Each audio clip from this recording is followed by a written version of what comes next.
nom est si glorieux, ton nom est si glorieux, le nom de Jésus-Christ, mon roi. Ton nom est si glorieux, ta bonté est sans pareil. Ton nom est si glorieux, le nom de Jésus. Ton nom est si glorieux, le nom de Jésus. Et nous te remercions pour la journée d'aujourd'hui. Nous te remercions pour ce que tu as fait. Nous te remercions pour ta présence. Nous te remercions pour ta préscience. Nous te remercions pour ta vie. Nous te remercions pour ta vigueur. Nous te remercions pour ta lumière. Nous te remercions pour tes faveurs, pour tes grâces. Nous te remercions pour ta miséricorde. Nous te remercions pour ta bonté. Merci d'être notre roi. Merci d'être notre Seigneur. Merci d'être notre alpha, notre oméga. Merci d'être notre ambition première. Merci d'être notre haute retraite. Merci d'être notre poursuite. Merci d'être notre passion. Merci d'être notre obsession. Merci d'être le sujet de notre joie, le sujet de notre affection. Alors qu'aujourd'hui, Seigneur, nous sommes à toi. Daignes-tu prendre plaisir à tout ce qui est fait. Daignes-tu prendre plaisir à toutes les actions.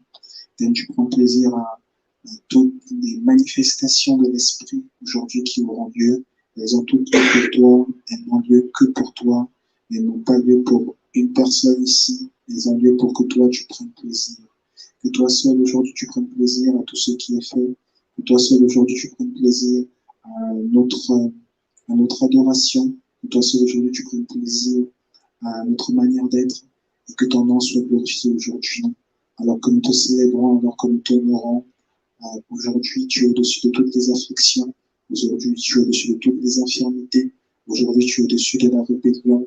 Aujourd'hui, tu pourvois à nos besoins. Aujourd'hui, tu étends ta main. Aujourd'hui, tu guéris. Aujourd'hui, tu libères. Aujourd'hui, tu ôtes les joues. Aujourd'hui, tu retires les fardeaux.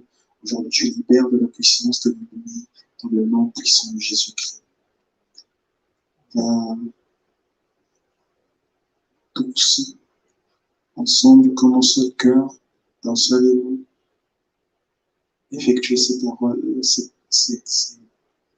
prononcer ces déclarations de foi. On va y aller dans ce même 1, 2, 3. Je suis béni, je suis prospère, je suis racheté, je suis pardonné, je suis saint, je suis entier, je suis talentueux, je suis créatif, je suis confiant, je suis sécurisé, je suis discipliné, je suis concentré, je suis préparé, je suis qualifié, je suis motivé, je suis libre, je suis déterminé, je suis équipé, je suis habilité, je suis oint, je suis accepté, je suis approuvé, je ne suis ni ordinaire, ni médiocre, je suis enfant du Très-Haut, je deviendrai ce pourquoi j'ai été créé au nom de Jésus. Amen, amen, amen. Commençons à célébrer le nom du Seigneur. Gloire à Jésus-Christ, gloire à Jésus-Christ, gloire à Jésus-Christ. Le nom du Seigneur soit béni. Bonjour à tous, bonjour à toutes, bienvenue dans la maison du Seigneur. Bienvenue à notre culte de célébration. Donc en fait, tout à l'heure, je demandais à notre sœur de répéter le verset qu'elle avait donné parce qu'il était passé rapidement. En fait, tu l'as cité une fois, et ensuite tu es passé. Je demande en fait de répéter la référence parce que les gens étaient encore en train de le rechercher en fait. C'est simplement ça que je demandais. Donc il ne faut pas hésiter à répéter. C'était Psaume 109, verset 21. Pas hésiter à répéter le temps que les gens retrouvent la référence. C'était quoi? Le dernier, c'était Psaume 109, verset 21. Bienvenue à tous dans la maison du Seigneur. Que le nom du Seigneur soit béni. Bienvenue à cette nouvelle ère. C'est le premier. Alors moi, je pense que les gens se demandent encore si c'est vrai ou si c'est faux. Voilà. C'est le premier type de culte où maintenant on n'est plus en ligne en tant que tel. On trouve juste un moyen pour les gens qui vivent ailleurs, pour qu'ils suivent et qu'ils aient accès à un lien qui n'est diffusé nulle part ailleurs que auprès de ces personnes-là. Mais sinon, on n'est plus en ligne du tout. Ça ne sert pas du tout à grand-chose d'être en ligne. Hier, j'ai dit à quelqu'un qui me disait, moi, tant qu'on ne me force pas à faire quelque chose, je ne le fais pas. Donc, si les gens veulent que se fassent forcer à faire des choses, ben, on va les forcer. Moi, je me suis toujours dit, je me suis toujours posé la question, pourquoi est-ce que Dieu prend toujours dans la Bible cet exemple-là, des brebis qui sont guidées donc, par un berger? Pourquoi est-ce qu'il prend toujours cet exemple-là pour parler de l'Église? Pourquoi il ne prend pas un exemple d'un autre animal, d'un autre truc, et tout ça? Et en fait, c'est parce que, ben, effectivement, les brebis, toutes les brebis ont besoin d'un berger. Autrement dit, il n'y en a aucune brebis ne se guide toute seule. Donc, elle a toujours besoin de suivre quelqu'un, suivre quelqu'un. Et voilà, que je me posais toujours cette question, je me disais à Dieu, mais pourquoi tu ne peux pas utiliser un autre exemple? Pourquoi on ne peut pas changer? Pourquoi on doit seulement rester là, à ce niveau de brebis et tout, de berger et tout ça? Je me posais la question. Je me posais la question pendant des années, jusqu'à ce qu'un jour, effectivement, il m'a montré qu'une brebis était censée devenir elle-même un berger, une bergère si vous préférez. Une brebis était censée devenir elle-même un berger pour conduire d'autres brebis. Je dis bon, très bien, j'ai accepté. Et c'est là que j'ai compris, et je répète tous les jours à mon épouse, quand on parle de leadership de la maison de Dieu, leadership dans la vie pour accomplir de grandes choses, il faut être dur. Dur avec soi-même, dur avec autrui, dur, il faut faire des choses que tu n'aimes pas, des choses que tu te dis, ah, c'est difficile, il faut faire toutes ces choses-là, toutes ces choses. Donc, je bénis le nom du Seigneur pour voilà, ceux et celles qui sont venus dans la maison du Seigneur aujourd'hui. Et je bénis le nom du Seigneur pour tout ce qui va se passer aujourd'hui. Au nom de Jésus, je ne sais pas si on peut le micro, si on est à fond, je ne sais pas.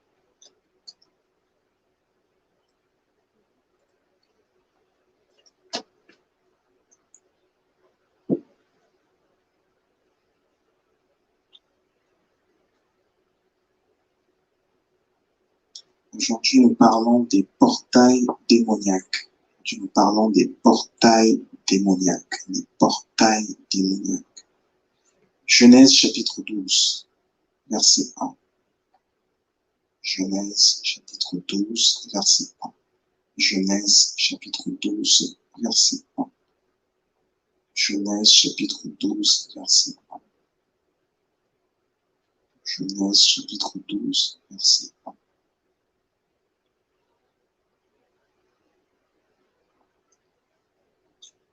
Genèse chapitre 12, verset 1. Genèse chapitre 12, verset 1. Il est écrit dans la version Louis II. L'Éternel dit à Abraham, va-t'en de ton pays, de ta patrie et de la maison de ton père, dans le pays que je te montrerai. Dans le pays que je te montrerai. Allons au verset 6. Lisons du verset 6 au verset 8. Verset 6 à 8. Dans le pays que je te montrerai, verset 6 à 8. Abraham arrive. Donc, Dieu donne beaucoup de promesses, beaucoup à Abraham. Et Abraham arrive, et la parole de Dieu dit, Abraham parcourut le pays jusqu'au lieu nommé Sichem. Abraham parcourut le pays jusqu'au lieu nommé Sichem. Sichem en hébreu, c'est l'épaule. Sichem en hébreu, c'est l'épaule. Jusqu'aux chaînes de Morée. On est en train de parler ici de chaînes de montagne. Il parcourut le pays jusqu'au lieu nommé Sichem, jusqu'aux chaînes de Morée. Les Cananéens étaient alors dans le pays. Les Cananéens étaient alors dans le pays. Les Cananéens étaient alors dans le pays. Verset 7.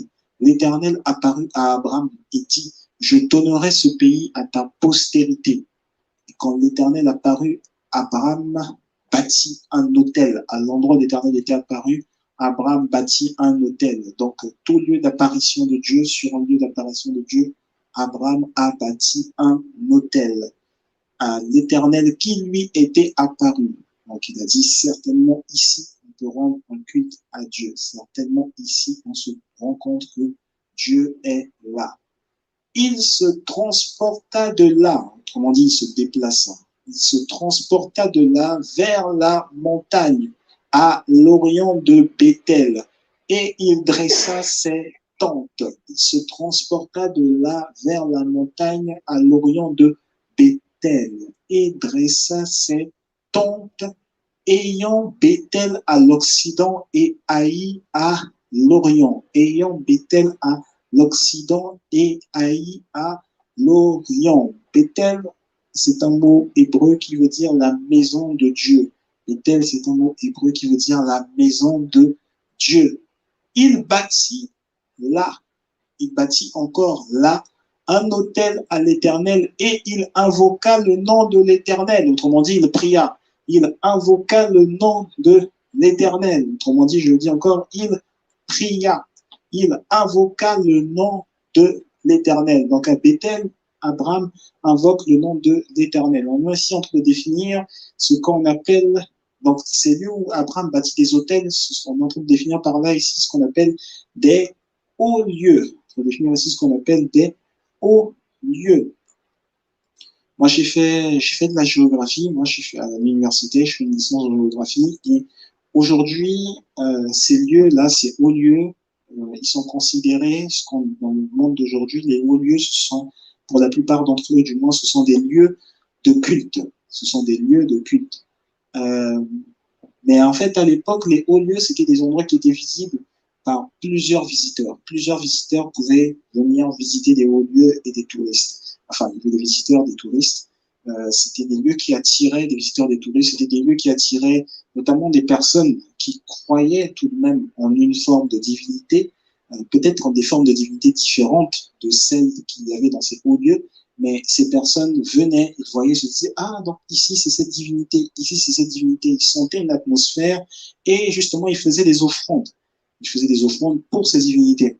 Donc dans les hauts lieux, on déposait des objets de valeur. C'était pour rendre hommage aux divinités en question. On déposait des objets de valeur et au fil du temps, autour de ces hauts lieux se sont développés des commerces. Se sont développés des commerces, donc voilà, des commerces. Et derrière ces commerces, il y a une forme d'économie, une économie typique qui s'est développée autour de ces hauts lieux.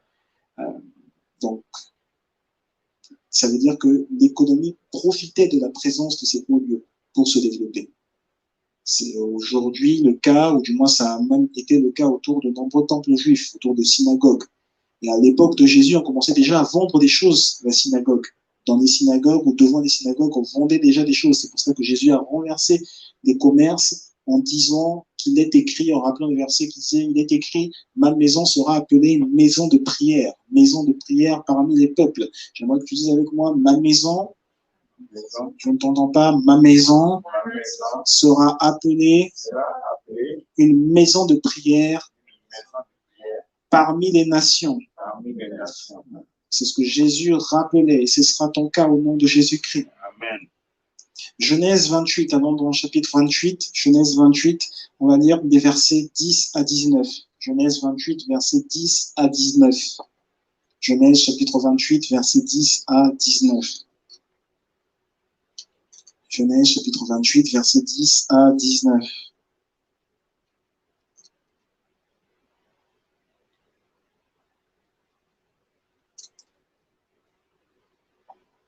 Genèse chapitre 28, on va lire du verset 10 au verset 19. Il est écrit dans la version Louis II, Genèse 28, verset 10 à 19. Dans la version Louis II. Jacob partit de Beer-Sheba et s'en alla à Charan. Il arriva dans un lieu où il passa la nuit car le soleil était couché. Il y prit une pierre dont il fit son chevet et il se coucha dans ce lieu-là. Donc, la pierre, il prit une pierre, il fit son chevet, c'est-à-dire c'était son oreiller. Il posa sa tête là sur la pierre, c'était son oreiller. Vous imaginez comment les gens dormaient à l'époque. Toi, aujourd'hui, quand tu cherches ton oreiller, tu te dis, ah, ça doit être bien douillé, tout ça. Là. Les gens mettaient la pierre, posaient la tête là-dessus. Quand tu trouves que ton oreiller là, est un peu dur, tu te dis, ah, c'est pas possible, c'est pas un bon oreiller. Ah, non, c'est pas normal. Alors que les gens, ils dormaient là-dessus sur la pierre. Et Jésus, au sujet de Jésus, on a dit, celui qui était la pierre d'achoppement, elle est devenue la principale de l'ombre, celle avec laquelle on bâtit la maison.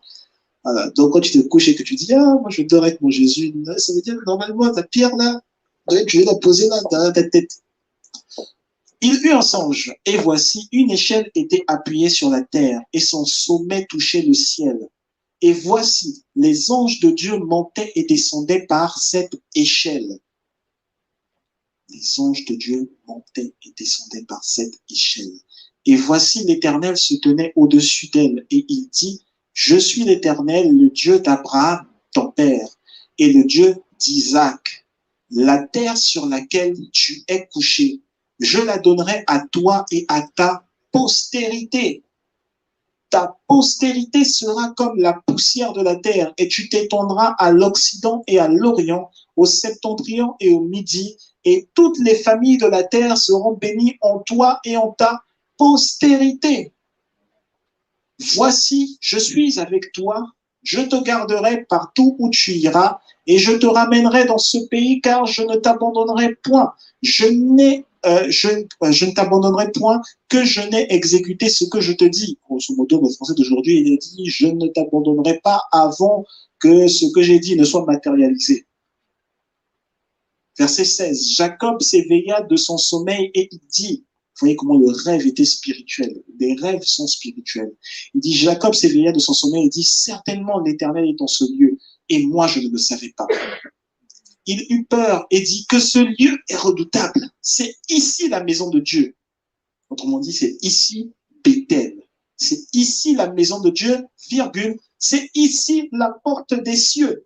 Ah, Bethel, c'est un portail. C'est ici la maison de Dieu, c'est ici la porte des cieux. Verset 18. Et Jacob se leva de bon matin, il prit la pierre dont il avait fait son chevet et il la dressa pour monument. Il y versa de l'huile sur son sommet.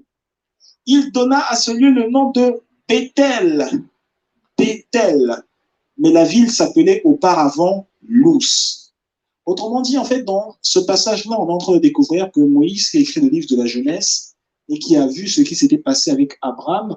Quand Abraham est allé, il s'est déplacé. À Abraham, dans Genèse 12, verset 1, quand Dieu dit à Abraham, va de la maison, sors de la maison de ton père, va dans le lieu que je te donnerai. Juste après, on n'a pas dit les versets qui suivent juste après, mais justement, juste après, Dieu lui fait énormément de promesses et dit justement à Abraham que toute nation de la terre sera bénie en son nom. Et Abraham arrive dans un lieu, et quand il arrive dans ce lieu, il se transporte, Dieu lui parle parce que Dieu lui apparaît dans ce lieu, et ensuite il se transporte, le prochain lieu dans lequel Abraham arrive, c'est Bethel. Donc Moïse a vu que l'endroit en question, c'était Bethel, c'était la maison de Dieu, mais en fait, à cet endroit-là, en fait, ne portait pas déjà le nom de Bethel, cet endroit portait un autre nom, c'est ce que nous dit ce texte, en fait, cet endroit s'appelait Luz. Luz en hébreu, c'est l'amandier. Où en fait on dit que c'est ici que l'amandier pousse. Et donc 2 générations après, donc Isaac puis Jacob, 2 générations après, Jacob arrive juste après avoir été béni par son père. Il arrive, il va dans un lieu et quand il arrive dans ce lieu, il dort, il ne sait pas ce qui se passe, il dort et il a un rêve. Alors qu'il est endormi, il a un rêve. Il y a quelque chose qui se passe, c'est tellement simple. La Bible ne dit même pas qu'il s'est mis à prier, non. Il a dit juste qu'il a dormi et il a un rêve. C'est tellement spirituel. Il voit une échelle, il voit les anges de Dieu qui montent et qui descendent. Ils montent et ils descendent. Il dit waouh, waouh, waouh, c'est un lieu, ce lieu est redoutable. C'est ici la porte des cieux. Si c'est ici la maison de Dieu, c'est ici la porte des cieux. C'est ici Bethel. Et il dit waouh, là il faut que je dépose un monument, je prenne de l'huile parce que ici c'est un autel en fait qui est. Donc c'est un lieu de contact, un lieu de connexion avec la divinité.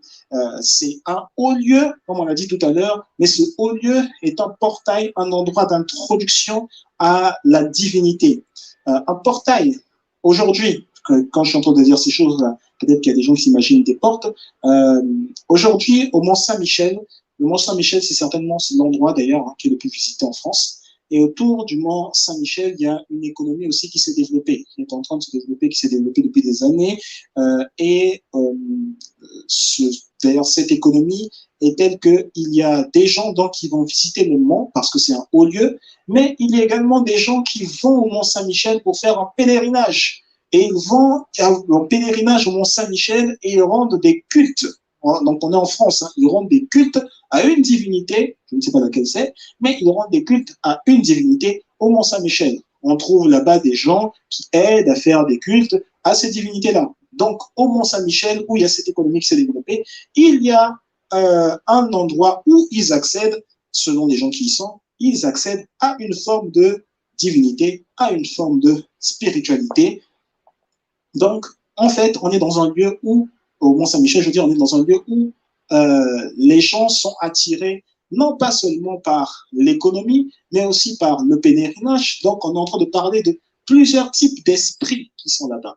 Esprits qui sont en rapport avec l'argent, esprits qui sont en rapport avec un pseudo-contact avec une forme de prière. Autrement dit, un portail, c'est pas seulement un lieu qui attire un esprit où on parle d'un seul esprit. Un portail, c'est un lieu où on parle de plusieurs esprits. Et c'est pour ça que Jacob a dit, c'est ici la maison de Dieu, mais c'est ici la porte des cieux. Il est en train de dire, c'est ici, j'ai vu plusieurs anges. Il n'y a pas seulement l'esprit de Dieu qui est là, mais il y a plusieurs esprits qui sont là. Plusieurs esprits qui sont là. Donc, un portail, c'est un lieu où il y a plusieurs types d'esprits que l'on retrouve. C'est pour cela donc on voit, Jacob a vu plutôt les anges de Dieu qui montaient et qui descendaient. Donc Jésus, nous, en hébreu, ça veut dire amondier. Donc c'est là que l'amandier pousse, pour être plus honnête avec la traduction. Mais cette ville, en fait, elle appartenait avant à des populations qui étaient appelées des Étiens. Étiens, avec c'est écrit avec un TH, H-E, accent aigu, T-H-I-E-N. Donc il y a un S, les Étiens. Les Étiens ou Étiens, ce sont des descendants de Canaan. En fait, alors ce sont des descendants de Seth plutôt. Les Étiens, ce sont des descendants de Heth plutôt. Les mots se ressemblent un petit peu. Les Étiens sont des descendants de Heth, H-E-T-H. Et Heth est le deuxième fils de Canaan. Canaan est le petit-fils ou l'un des petits-fils de Noé. Heth est le deuxième fils de Canaan. Canaan est l'un des petits-fils de Noé. Donc, en fait, la Bible, en fait, on parle beaucoup d'histoires de fratries, voilà, qui vont se développer, qui vont s'entre-déchirer. Voilà. Ici, les Étiens avaient cette ville-là, ils l'appelaient Luz. Luz, comme je l'ai dit en hébreu, on parle de amondier, c'est ici que l'amondier pousse. Mais pour des Étiens qui parlaient un langage différent maintenant de ceux des Hébreux, pour les Étiens, la ville signifiait, Luz, du moins, ça signifiait un site inconnu. La ville était un site inconnu. On est donc en face ici de deux identités différentes pour la ville. Donc, Jacob a donné à la ville, à l'endroit, au lieu, le nom de Bethel, mais on dit la ville s'appelait Luz. Déjà, en fait, on va dire, Jacob, il trouve un lieu. Le lieu, il l'appelle Bethel, le haut lieu. Mais le haut lieu est censé représenter la ville. Donc, en fait, le nom qu'il donne au haut lieu, c'est censé être le nom qu'il donne à la ville. Imaginez-vous, Jacob arrive comme ça, quand il se couche, il n'habite pas à cet endroit-là, il est juste en train de migrer, il se couche, il découvre que c'est la porte des cieux, il dit, ah bah tiens, maintenant on va appeler ce lieu Bethel. Il n'est même pas allé demander à la mairie, c'est quoi le nom?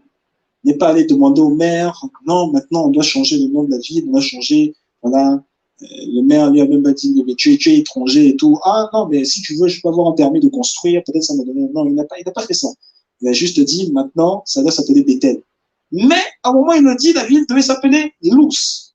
Donc, le haut lieu était censé transmettre l'identité à la ville.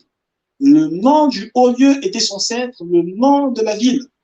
Mais du coup, ici, on se rencontre en face de deux identités différentes. Il y a une identité qui est donnée par un des descendants d'Abraham, celui à qui Dieu a fait la promesse. Il y a une identité qui est donnée par des personnes à qui Dieu n'a pas fait justement la même promesse. L'identité donnée par Jacob, c'est ici, c'est la maison de Dieu. L'identité qui est donnée par les autres personnes, c'est ici, c'est un site inconnu. Site inconnu. Et nous voyons donc ici, par là, que ceux qui n'étaient pas enfants de Dieu avaient une autre compréhension du spirituel, une autre connaissance du spirituel, différente du moins de ceux avec qui Dieu était entré en contact, donc avec ceux avec qui Dieu avait voulu établir une relation. Autrement dit, ceux qui ne sont pas enfants de Dieu n'avaient pas la même connaissance spirituelle de ce que c'est qu'un portail. Ils n'avaient pas la même connaissance spirituelle de ce que c'est qu'un portail.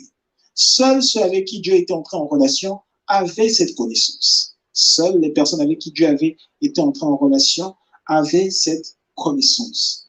Un portail, ça se trouve donc en fait à la porte d'entrée d'une ville. Un portail, c'est la porte d'entrée d'une ville, ici dans le domaine de l'esprit, puisque à ce haut lieu, il y avait un portail, et de ce portail, Jacob a donné un nom, et ce nom devait être pris dans la ville. Donc ce portail, c'est la porte d'entrée d'une ville. En informatique, c'est un domaine de travail, en informatique, un portail, c'est une porte d'entrée commune à un large éventail de ressources, un large éventail de services qui vont être visibles sur Internet et qui vont être spécifiques à un domaine particulier, un centre d'intérêt particulier et une communauté particulière. Donc ici, quand on entend parler de portail dans le spirituel, on entend dire qu'il va y avoir, c'est une porte d'entrée aussi à une interface où on va trouver des ressources particulières, à une interface où on va trouver un domaine d'intérêt particulier, à une interface où on va trouver une communauté particulière, une communauté de personnes particulières. Donc lorsque Jacob dit c'est ici la maison de Dieu, il est en train de dire que des personnes que l'on doit trouver ici, ce sont les habitants de la maison de Dieu. C'est ceux qui viennent de la famille de Dieu. Et on doit trouver ici ceux qui viennent de la famille de Dieu, ceux qui sont au service de Dieu. Mais les autres, la connaissance qu'ils avaient, c'était ici, c'est un site inconnu.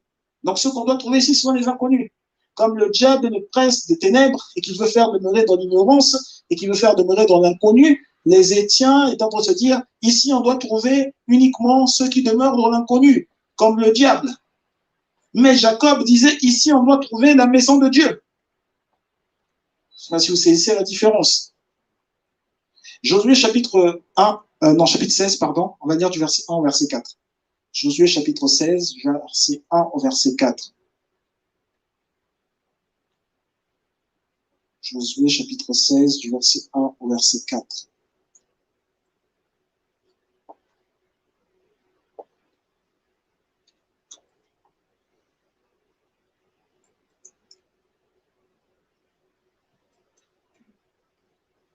Josué chapitre 16, du verset 1 au verset 4. Donc Josué, juste après le Pentateuque.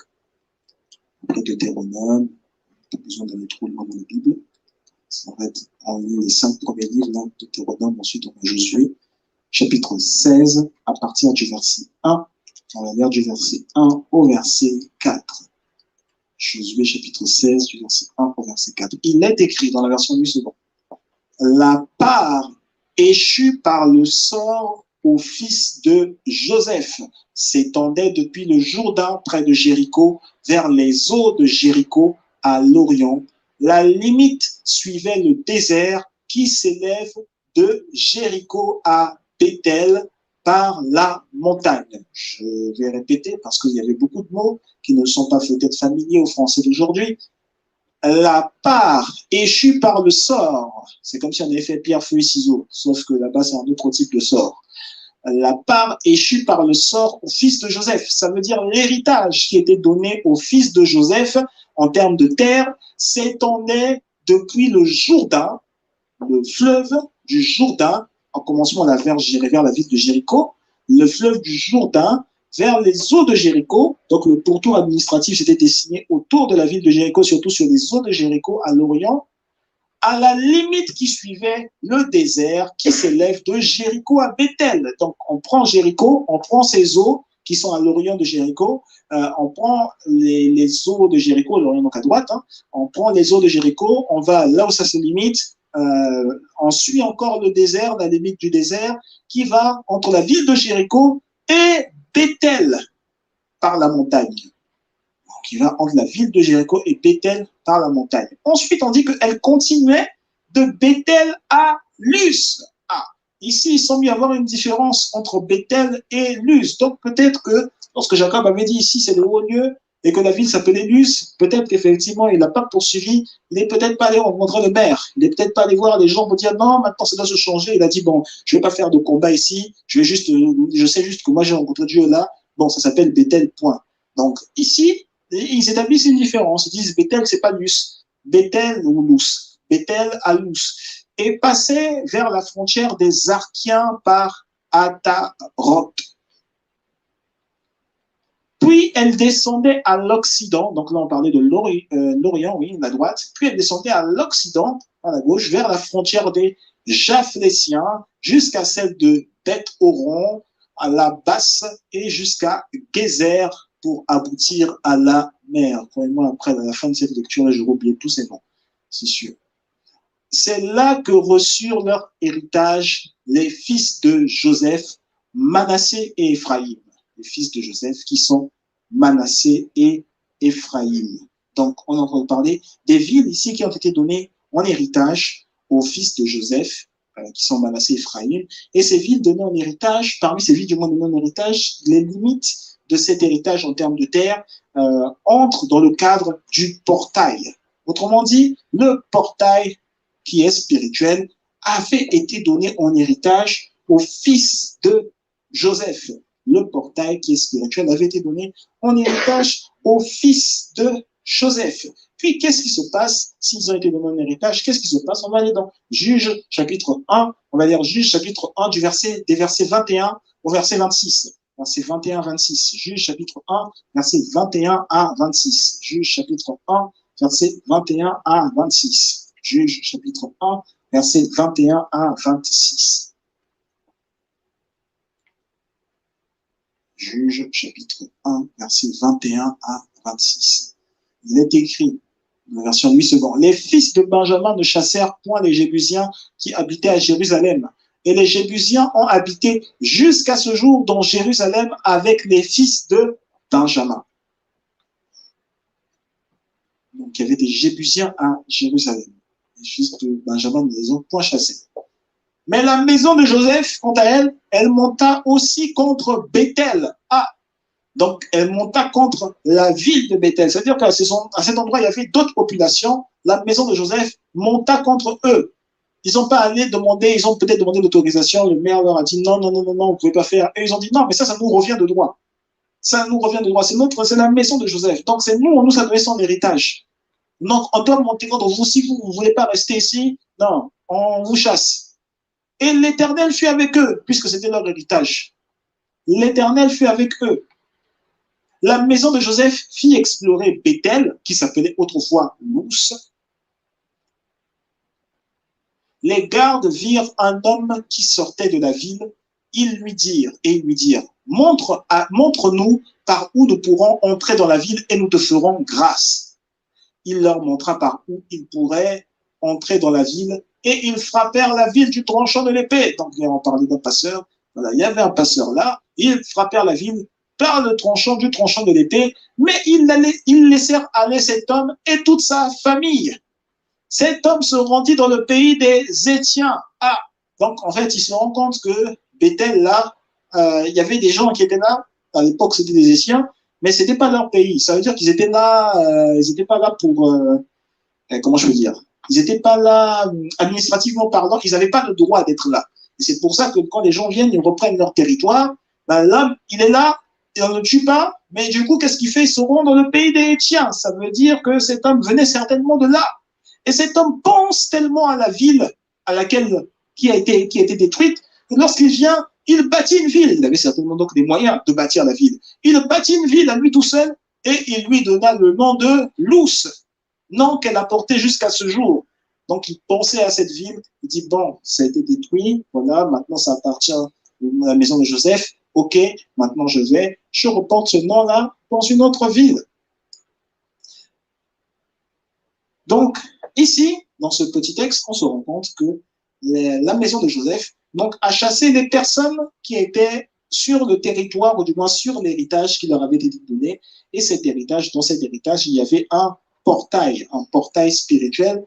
Et ce portail-là, c'était l'endroit que Jacob a appelé la maison de Dieu. Il a dit, c'est ici la maison de Dieu, c'est ici la porte des cieux. Donc, au niveau d'un portail, un combat peut éclater, comme on le voit. Un combat peut éclater, mais surtout au niveau d'un portail, il y a une coupure, il y a comme une séparation. En fait, on entre au niveau d'un portail, on entre dans un nouvel éventail de ressources. Au niveau d'un portail, on entre dans une nouvelle communauté, dans une nouvelle particularité. Il y a une séparation entre un domaine d'intervention et un autre. Il y a une séparation entre des perceptions de vue différentes. Il y a une séparation entre des idéologies différentes. Au niveau d'un portail, il y a une séparation entre les enfants de Dieu et les enfants du monde. Au niveau d'un portail, il y a séparation entre ceux qui viennent de Dieu, ceux qui appartiennent à Dieu et ceux qui n'appartiennent pas à Dieu. Enfin, ma sœur, Joseph a aidé, à son époque, quand il était en Égypte, Joseph a aidé les enfants d'Israël, donc les enfants de son père Jacob, pendant la crise. Mais il a également aidé les Égyptiens pendant la crise, la même crise qu'il y avait eu. Quand Joseph était passé, notre soeur nous a rappelé que Joseph a été élevé très, très rapidement au stade de Premier ministre, la faveur de Dieu est tombée sur lui. Eh bien, quand cela s'est passé, quand cela s'est produit, du moins, Joseph a caché, pendant la crise, Joseph a caché sa famille et une partie de la population égyptienne dans un lieu qui s'appelait Goshen. Goshen. Goshen, c'était une ville de restauration physique, mais Goshen, c'est aussi une ville de restauration spirituelle, parce qu'à Goshen, le peuple de Dieu était préservé. À Goshen, il n'y avait plus une hégémonie de l'idéologie de Pharaon. À Goshen, Joseph préservait le peuple de Dieu, préservait la vie du peuple de Dieu, comme il préserve aussi la vie des Égyptiens. Il n'y a plus forcément hégémonie de l'idéologie de Pharaon. Le plus important à Goshen, c'était la préservation de la vie. Donc, dans un portail, il y a un domaine qui est plus important qu'un autre. Dans un portail, il y a un domaine qui domine sur un autre. Et le plus important, c'est le domaine qui domine, justement. C'est la chose qui domine qui est la plus importante. La chose qui domine est la plus importante dans ta vie, du moins au niveau où se trouve ce portail. Et si je suis en train de dire qu'aujourd'hui, il y a une nouvelle hégémonie qui apparaît dans ta vie au nom de Jésus-Christ. Il y a une toute nouvelle hégémonie qui apparaît dans ta vie. Apocalypse chapitre 12. Apocalypse chapitre 12, on va lire du verset 7 au verset 8. Apocalypse chapitre 12, du verset 7 au verset 8. On va se laisser un peu de temps pour prier. Verset 7 à 8. Apocalypse 12, 7 à 8. Apocalypse, c'est le dernier livre de la Bible, chapitre 12, et on lit les versets 7 et 8. Apocalypse, chapitre 12, du verset 7 au verset 8. Il est écrit dans la version 8 secondes. Et il y eut guerre dans le ciel. Michel et ses anges combattirent contre le dragon. Et le dragon et ses anges combattirent. Mais ils ne furent pas les plus forts. Et leur place ne fut plus trouvée dans le ciel. Leur place ne fut plus trouvée dans le ciel. Dans les cieux, l'hégémonie revient aux anges de Dieu, commandés par Dieu. L'hégémonie n'est pas au diable. L'hégémonie dans les cieux, elle revient aux anges de Dieu, commandés par Dieu. L'hégémonie n'est pas au diable, elle n'appartient pas au diable. Apocalypse, toujours, chapitre 13, on va lire du verset 1 au verset 7. Apocalypse, chapitre 13, du verset 1 au verset 7.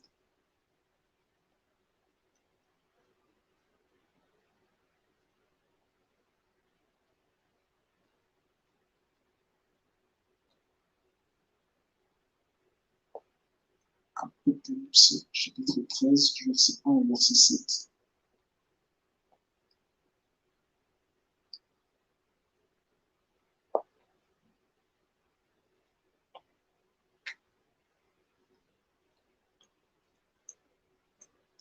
Il est écrit dans la version 8 secondes. Votre Jean s'exprime. Il dit: puis je vis monter de la mer une bête qui avait 10 cornes et 7 têtes, et sur ses cornes 10 diadèmes, et sur ses têtes des noms de blasphème.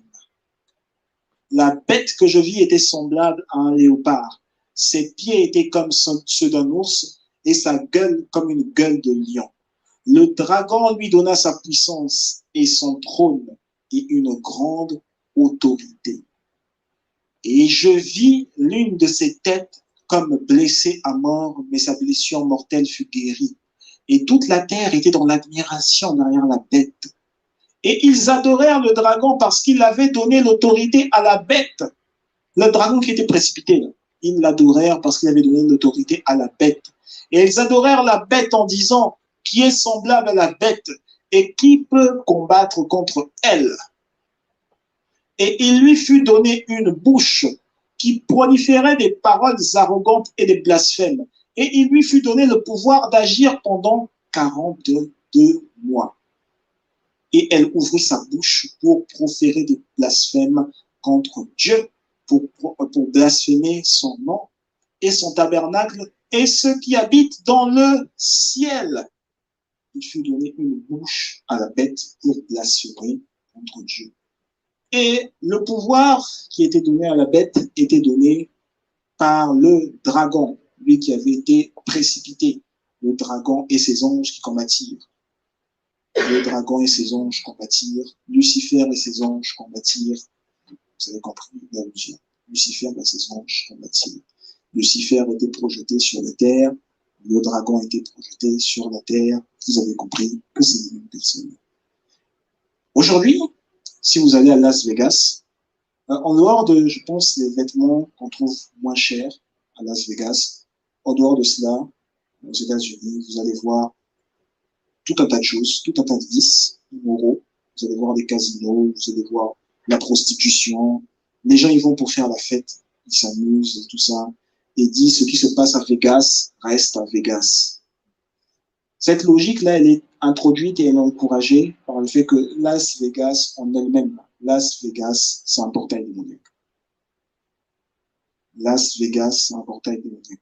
Ça ne signifie pas qu'il n'y a pas de pasteur à Las Vegas. On a, mais vous avez vu, le dragon qui était précipité sur la terre, lui, il a pu donner du pouvoir à la bête. Le même dragon qui est sur la terre, là, il peut donner aussi du pouvoir à d'autres personnes. Donc, il donne du pouvoir pour dominer la terre, pour proférer des blasphèmes contre Dieu, contre. Ça dure un certain temps, mais effectivement, il y a un pouvoir qui est donné. Vous allez dans certains quartiers, en Côte d'Ivoire, vous aurez des esprits démoniaques qui dominent. Vous allez dans certains villages en Afrique, des esprits démoniaques dominent. Vous allez dans certains villages, dans les îles, vous aurez des esprits démoniaques dominent. Certaines villes en elles-mêmes sont des portails démoniaques. En Europe, il y a des villes qui sont des portails démoniaques. Vous allez à Majorque, en Espagne, vous trouverez des plages de nudistes, des portails démoniaques. Les gens, ils vont, ils se disent, ah, on va pour faire la fête et tout ça. Les gens, ils y vont en couple. Hein. Ils y vont en couple. La prochaine chose que la femme entend, la petite amie, entend, c'est son boyfriend qui lui dit, ah, non, vraiment, je ne peux plus. Parce que le boyfriend, là, il t'emmène à Majorque, parce qu'il a vu des choses, il voulait aller tester ces choses-là, toi aussi, tu l'étais, tu dis, ah, oui, j'y vais, on va en amoureux. Tout ça. Pourquoi tu t'es pas limité à lui dire, on a qu'à voir ça sur YouTube et puis on reste. Apocalypse chapitre 11, verset 7. Apocalypse chapitre 11, verset 7. La bête qui est citée dans Apocalypse 12, qui a reçu le pouvoir et qui domine sur la terre, donc sur les enfants de Dieu,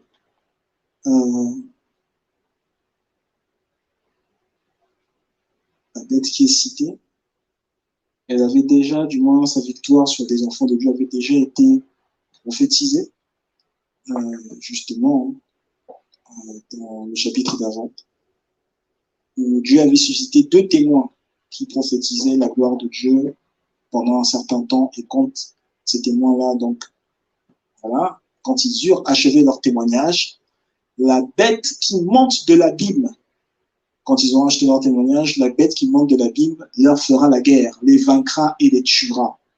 On est en train de donner ici l'origine de la bête. Elle monte de l'abîme.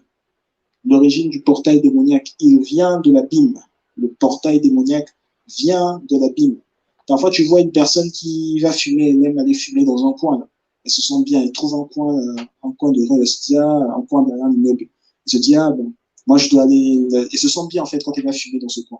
Elle choisit ce coin et dit, ah moi je suis bien là, je suis bien, je me sens bien. Ce coin-là, dans ce coin-là, il y a un portail démoniaque. Aller fumer, être attiré pour aller fumer juste dans ce coin-là, c'est parce qu'il y a un portail démoniaque. On va lire les derniers versets avant de prier. Ésaïe chapitre 14, du verset 11 au verset 14.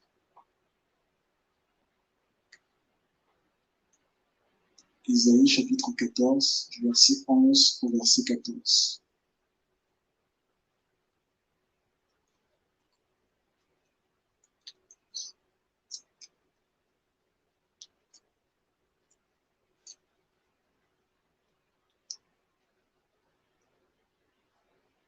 Isaïe chapitre 14, du verset 11 au verset 14. Il est écrit, le prophète Isaïe parle au sujet de Lucifer. Ta magnificence est descendue dans le séjour des morts, avec le son de tes luttes, des instruments de musique. Sous toi est une couche de verre, et les vers sont ta couverture. Te voilà tombé du ciel, astre brillant, fils de l'aurore. Tu es abattu à terre, toi le vainqueur des nations. Tu as fait périr les nations, maintenant tu es vaincu à terre. Tu disais en ton cœur, je monterai au ciel. Ah, donc il n'était pas au ciel. Je monterai au ciel. J'élèverai mon trône au-dessus des étoiles de Dieu. Ah, des étoiles de Dieu. Rappelez-vous, on a parlé des étoiles l'année dernière. Je m'assiérai sur la montagne de l'assemblée, à l'extrémité du septentrion. Verset 14. Je monterai sur le sommet des nues, je serai semblable au Très-Haut. C'est ce qu'il disait dans son cœur. Et pourtant, il a été éjecté. Il est tombé. C'est ce que dit Ésaïe quand il le cite. Il est tombé. Donc, il n'est plus. Il voulait monter au ciel. Autrement dit, il voulait monter à un niveau bien élevé. Il n'est plus à ce niveau bien élevé. Ézéchiel 28, du verset 11 au verset 19. Ézéchiel 28, du verset 11 au verset 19.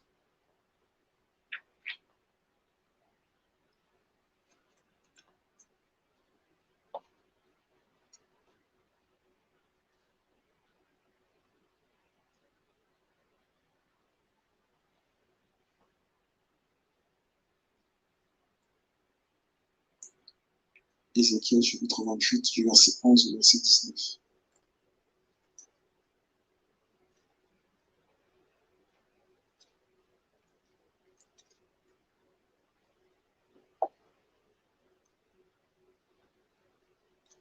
Il est écrit, la parole de l'Éternel me fut adressée en ces mots.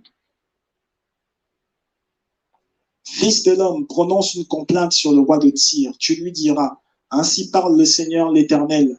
Tu mettais le sceau à la perfection, tu étais plein de sagesse, parfait en beauté.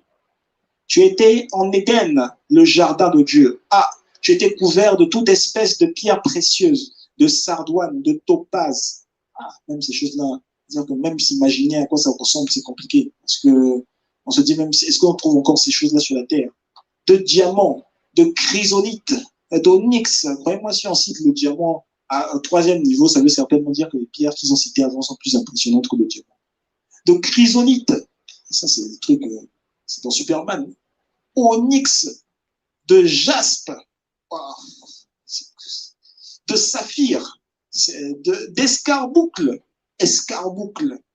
d'émeraude et d'or. Enfin, donc tout ce qu'il y a avant là, c'était certainement beaucoup moins important que l'or. Beaucoup plus, pardon, important que l'or. Tes tambourins et tes flûtes étaient à ton service, préparés pour le jour où tu fus créé. Tu étais un chérubin protecteur aux ailes déployées. J'aimerais juste attirer votre attention sur le fait que si on dit chérubin protecteur aux ailes déployées. Donc, les gens qui s'imaginent que les anges ont des ailes, vous avez vu, c'est juste pour les chérubins qu'on a dit ailes. Pour tous ceux qui s'imaginent que les anges ont des ailes, là, c'est mort. C'est pour ça que j'ai toujours dit, il faut éviter, quand vous aimez trop les histoires des anges, là, vous allez écouter tout et n'importe quoi. Vous dire non, tel est des anges, oh non, Michael a des anges, des choses qui dessinent à Rome, là, bref. J'étais un chérubin protecteur aux ailes déployées, donc c'est pour ça, non, qui a des ailes. Je t'avais placé et tu étais sur la sainte montagne de Dieu. Tu marchais au milieu des pierres étincelantes. Tu as été intègre dans tes voies depuis le jour où tu fus créé jusqu'à celui où l'iniquité a été trouvée chez toi. Il y avait de l'iniquité. Par la grandeur, c'était quoi l'iniquité? Par la grandeur de ton commerce. Ah, il a fait du commerce. Tu as été rempli de violence et tu as péché. Il a fait du commerce, ainsi il a été rempli de violence et il a péché.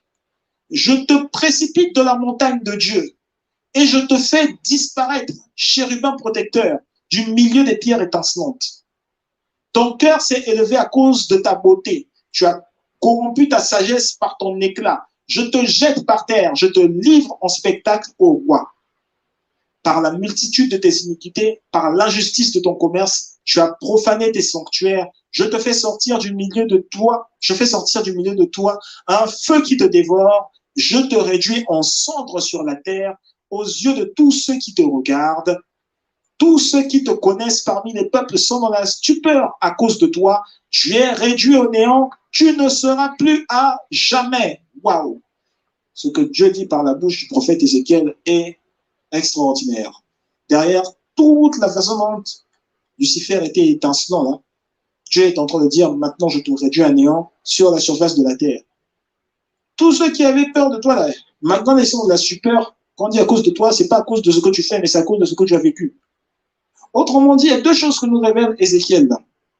La première chose, c'est qu'effectivement, Satan, le diable, à l'époque Lucifer, vous ne trouverez pas ce mot dans la Bible. Hein. Lucifer, c'est juste ange de lumière. Vous trouverez juste que l'ange qui était Satan était un ange de lumière.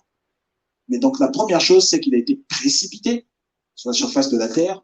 Autrement dit, la terre est un portail démoniaque. La première chose. Donc sur toute la surface de la terre, on trouve du portail démoniaque. La terre en elle-même, c'est elle-même déjà, elle est un portail démoniaque. Donc les démons peuvent se balader à n'importe quel endroit sur la surface de la terre et ils peuvent rechercher des corps humains pour se balader sur la surface de la terre. Donc c'est la première chose, c'est un portail démoniaque. Mais la deuxième chose, c'est que Satan est réduit à néant, au néant si vous préférez. Il est réduit au néant, il ne sera plus jamais. Donc quand on voit Satan là, quand on le regarde, il a le visage écrasé. Il a la tête écrasée. Donc il est réduit au néant, à tout jamais. Ça veut donc dire que, aussi vrai que la terre est un portail démoniaque, maintenant, à tout endroit de la surface de la terre où il y a un portail divin, un portail spirituel, un portail divin, eh bien à ce moment-là, le portail divin l'emporte forcément sur le portail démoniaque. Le portail divin est forcément au-dessus du portail démoniaque. Donc là, il n'y a même pas de discussion. Dès qu'on arrive au niveau d'un portail divin, le portail divin en question domine sur le portail démoniaque. J'ai toujours apprécié un dessin animé qui était sorti à l'époque, 1989, tout ça. On ne suivait pas trop ce dessin animé quand c'était petit, mais je pense que je l'ai connu un peu plus tard de ma vie, 2006, 2008, par là. Ce dessin animé s'appelait Yu Yu Hakusho. Et Yu Yu Hakusho, c'était un dessin animé qui parlait du monde et des esprits. Et l'acteur, il était détective, enfin, le héros principal, il était détective du monde spirituel. Il s'appelait Yusuke Urameshi. J'étais tellement fan, je l'imitais. Il avait sa forme de pistolet, il faisait, quand il faisait avec son doigt, il y avait toute l'énergie sortait. Et comme les Japonais sont très, très, très spirituels, ils disaient que ce qui sortait de son doigt, c'était l'énergie astrale. L'énergie astrale qui sortait de son doigt. On voyait comment ça sortait et tout ça. C'était le détective du monde spirituel, chargé d'attraper les mauvais esprits. Les mauvais esprits, ceux qui traînaient sur la surface de la Terre alors qu'ils ne devaient pas être errés sur la surface de la Terre, ceux qui arrivaient même à posséder des corps. C'était cela le dessin animé. Ceux qui arrivaient à posséder des corps. Lui, il était détective, il était chargé de les voir, de les attraper, les mettre KO et les envoyer au seigneur de... Je ne sais plus comment il s'appelait. Au seigneur de l'entre-deux, je pense. C'est pas l'entre-deux, mais c'était grosso modo, le dessin animé, c'est le fils de Dieu. Grosso modo. Celui à qui on donne, il donne le truc. Et puis le fils de Dieu le condamne le gars et puis dit bon, tu repars. Voilà. Et du coup, dans ce dessin animé, à un moment, il y a quelqu'un, ce détective-là, après, il rencontre. Il y a un moment où, en fait, il se rend compte que les démons, quand ils rentraient sur la surface de la Terre, ces esprits démoniaques, quand ils rentraient sur la surface de la Terre, ils rentraient par l'intermédiaire de portails. Il y avait des portails démoniaques, donc il y avait des brèches qui s'ouvraient, et puis les démons rentraient. Et les démons, ils arrivaient, ils possédaient des corps et tout, et les gens se mettaient. Enfin, une personne qui était une petite femme, juste petite comme ça, là, rikiki comme ça, là. Un gros démon la poussait. Et il avait un nom, le démon devait avoir un nom, je sais pas quoi, un nom de gros gars, ouais. De gros, voilà, quelqu'un qui est costaud, là. Et la femme devenait très, très, très forte. Toute minuscule, rikiki, là, mais elle était très, très, très forte. Et du coup, il y avait ces portails démoniaques. Et à un moment, quand lui, il augmente dans sa combativité, vision de l'énergie astrale et tout, à un moment, il y a un autre être humain, il rencontre d'autres êtres humains maintenant qui veulent introduire maintenant d'autres choses, qui veulent créer un autre portail où, du coup, ils utilisent, ces êtres humains utilisent maintenant autre chose qui était l'énergie divine. Donc, eux, ils n'utilisaient plus l'énergie astrale parce que l'astral, c'était les astres et tout ça qui se réunissaient. Mais non, non, maintenant, eux, ils utilisaient l'énergie divine. Et quand l'énergie divine était déployée à un certain niveau, là, à un certain niveau, maintenant, il y avait un grand portail qui s'ouvrait parce qu'il y avait l'énergie divine qui atteignait un certain niveau. Et dans ce grand portail-là, maintenant, on pouvait voir et les représentants, les esprits de Dieu, qui pouvaient entrer, qui étaient très, très, très forts, très, très coriaces. Mais s'ils entraient, ça voulait dire que ils avaient aussi en face d'eux des esprits du diable qui eux aussi étaient très, très, très coriaces. Donc, il y avait cette dualité-là. Mais au final, de dessin animé, les esprits de Dieu étaient censés gagner. Voilà. C'était ça l'histoire. Bon, je m'étais pas mal sur le dessin animé. Dans tous les cas, je ne sais pas pourquoi j'ai pris cet exemple, j'ai du mal à me retrouver. Je ne devais pas m'arriver à un but, mais je m'avais oublié. Satan est réduit au néant. Satan est réduit au néant. Aujourd'hui, il peut y avoir, je dis la terre, c'est un portail démoniaque, mais quel que soit, même si sur la terre en elle-même est un portail démoniaque, on peut trouver sur la terre un ensemble de portails divins. Et les portails divins triomphent toujours sur les portails démoniaques. Il y a, je l'ai dit tout à l'heure, il y a une séparation, ou du moins une nuance, une division, une nuance, un arrêt au niveau où on rentre, quand on rentre dans un portail divin, on entre maintenant dans une nouvelle communauté, on entre dans un nouvel ensemble de ressources. On découvre qu'il y a autre chose, on découvre une autre dimension dans ce qui nous concerne de la spiritualité. Portail démoniaque, il a ses limites. Le portail divin, lorsque le portail divin se trouve surplombe le portail démoniaque, le portail divin est au-dessus, triomphe du portail démoniaque. Maintenant, la difficulté, c'est que, si j'appelle ça difficulté, ça peut être une difficulté pour certains, c'est que le portail démoniaque, si Satan se limitait à la terre comme étant portail démoniaque, bien sûr la terre, donc les êtres humains sont partout sur la surface de la terre, ça serait déjà bien. Mais les démons n'aiment pas, ou du moins ne peuvent pas vivre en dehors des corps. Ils se sentent mal en dehors des corps. En dehors des corps, ils se sentent troublés. En dehors des corps, ils sont dans des lieux arides. Et donc, ils ont besoin de corps pour vivre.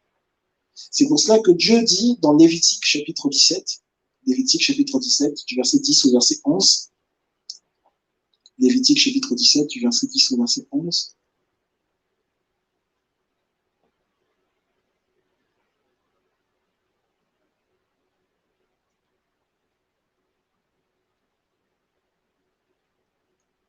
Lévitique chapitre 17, du verset 10 au verset 11. Il est écrit, si un homme de la maison d'Israël ou des étrangers qui séjournent au milieu d'eux mangent du sang d'une espèce quelconque, donc le sang de l'espèce a coulé, et qu'un homme mange du sang de cette espèce, je tournerai ma face contre celui qui mange le sang, et je le retrancherai du milieu de son peuple. Car l'âme de la chair est dans le sang. Le mot qui est utilisé ici en hébreu veut également dire la vie. La vie de la chair est dans le sang. Je vous l'ai donné sur l'autel afin qu'il servît, le sang, afin qu'il servît d'expiation pour vos âmes, car c'est par l'âme que le sang fait l'expiation. C'est par l'âme que le sang fait l'expiation. Il dit ici, on entend dire que la vie de la chair est dans le sang.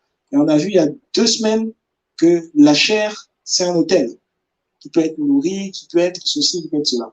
La chair, c'est un autel qui peut manifester des liens d'hérédité. La chair, c'est un autel. Donc, Dieu est en train de dire, si la vie de la chair, c'est dans le sang, l'autel qu'est la chair, il est plus ou moins alimenté par le sang.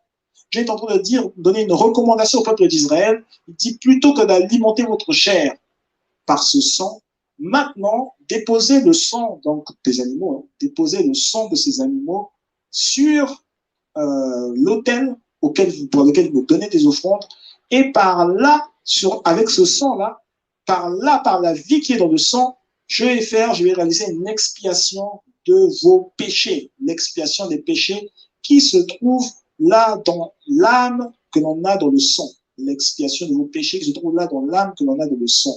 L'âme de la chair est dans le sang, donc la vie de la chair est dans le sang. Sachant, nous avons déjà étudié que le péché trouve racine dans la chair, parce que la chair, c'est un autel.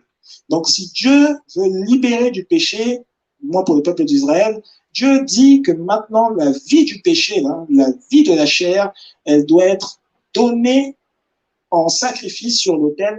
Et pour être donné en sacrifice sur l'autel, donc on prend le sang d'un bouc, le sang d'un animal. Il y a une représentation de la vie que l'on a, nous, par le sang du bouc, par le sang d'un animal. Autrement dit, ici, par là, Dieu est en train de dire que si le péché est dans la chair, et qu'on sait tous que c'est le diable qui pêche depuis le commencement, c'est écrit dans Jean 3, que le diable pêche depuis le commencement, on est ici en train de dire que les sbires du diable, donc les démons, ont une racine dans le corps des êtres humains en passant par le sang, en passant par l'autel qui est la chair, et donc la vie se trouve dans le sang.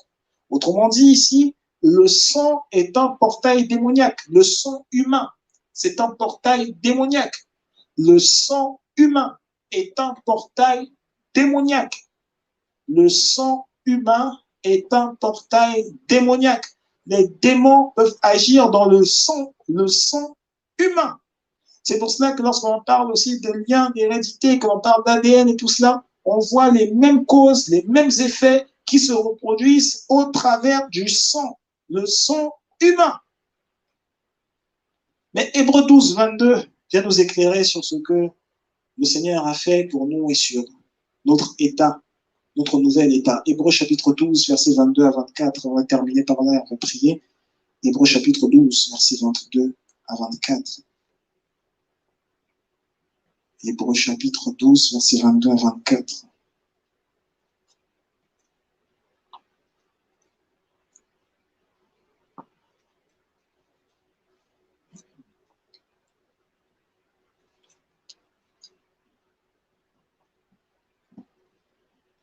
Hébreux chapitre 12, versets 22 à 24. Il est écrit dans la version 8 secondes.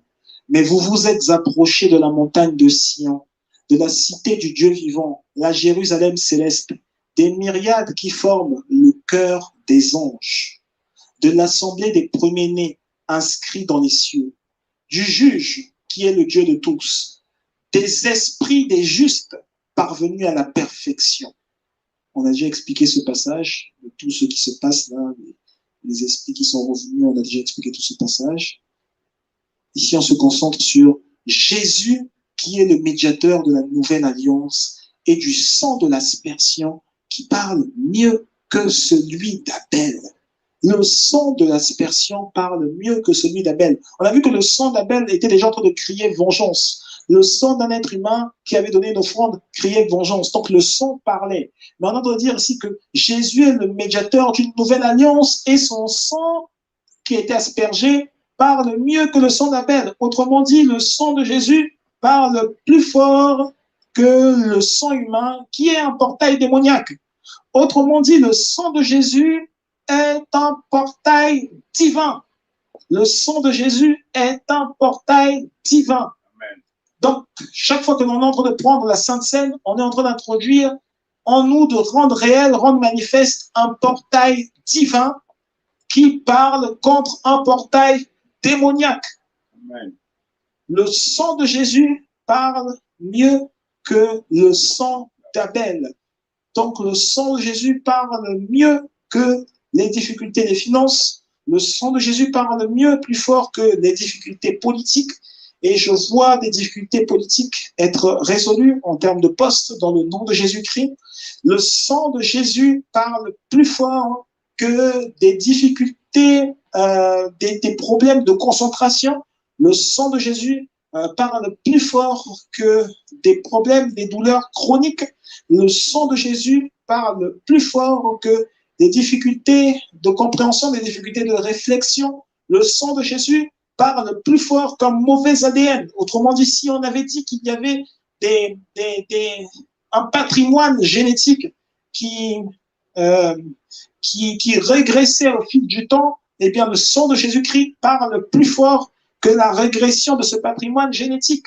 Le sang de Jésus emmène la bonne santé. Le sang de Jésus emmène en évidence de bonnes relations. Le sang de Jésus met en évidence, met en lumière une portée divine, une sagesse divine qui avait été rendue inaccessible, ou du moins qui était difficile d'accès jusqu'alors. Le sang de Jésus offre la vie, ou du moins offre l'opportunité d'une nouvelle vie, d'une nouvelle relation, d'une nouvelle vie, d'une nouvelle relation, d'un nouvel établissement de sérénité, de prospérité dans le nom de Jésus-Christ. On va se lever, on va prier.